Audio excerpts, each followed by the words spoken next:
Hello, let's see what is present feeling of your ex. Currently feeling রয়েছে তোমার জন্য check করে নেব তোমার এক্সের তরফ থেকে। ওকে, তো তোমার যে এক্স না, এটা এসছে কিং অফ ওয়ান্ডস। তো তোমার যে এক্স সে এখন অ্যাকচুয়ালি নিজের কাজে ফোকাস করতে চাইছে। ওই জায়গাটা থেকে পাস্ট জায়গাটা থেকে বেরিয়ে এসে নিজের কাজ নিজের জায়গা থেকে ওইখানে একটু ফোকাস করতে চাইছে, এবং যেটা হয়ে গেছে না সেটা নিয়ে হয়তো খানিকটা নস্টালজিক, বাট স্টিল তা ওর মনে হয় যে ও মাই গড, ওর মনে হয় যে এইটা হওয়ার ছিল।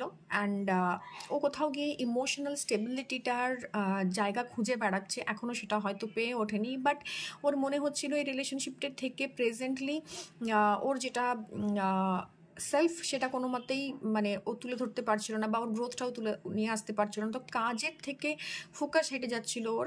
তো এই কারণে presently he is busy in is work, যদিও একটু ফোকাস নড়বড়ে।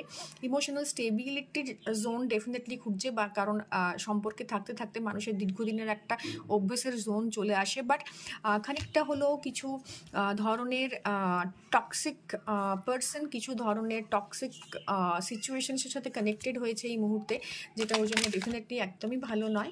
এবং কোনো না কোনোভাবে মানে কোনো না কোনোভাবে ডিলেমাতে ভুগছে। Definitely there is a dilemma, যেটা করা উচিত হয়েছে কি হয়নি এটা নিয়ে ভাবছে মাঝে মধ্যে। কারণ আমি বলছিলাম যে কাজ করছে, বাট কাজের থেকে ফোকাসটা চলে যাচ্ছে, কোনোভাবেই কাজে মনোযোগ দিতে পারছে না। এবং এর সাথে সাথে না ওর কোথাও গিয়ে কোনো ধরনের অ্যাডিকশনস, কোনো মানে এই ব্যাপারটা ভুলে থাকার জন্য কোনো ধরনের অ্যাডিকশনস, কোনো ধরনের নেগেটিভ কোনো কিছুর সাথেও মানে থাকছে, ওটাকে ও এমব্রেস করছে। অ্যান্ড একটা ডুয়ালিটি আছে এই মুহূর্তে, যে এক্স্যাক্টলি যেটা হয়েছে সেটা হওয়া উচিত ছিল কি ছিল না, এটা নিয়ে একটা কনফ্লিক্ট ওর মধ্যে রয়েছে। And he is searching for other person to support him. And definitely অনেকটা পিছনে ফেলে চলে এসছে, তবুও হোল্ড করে রেখেছে সেই ইমোশনসটা তোমার জন্য। Okay, so that's all for today.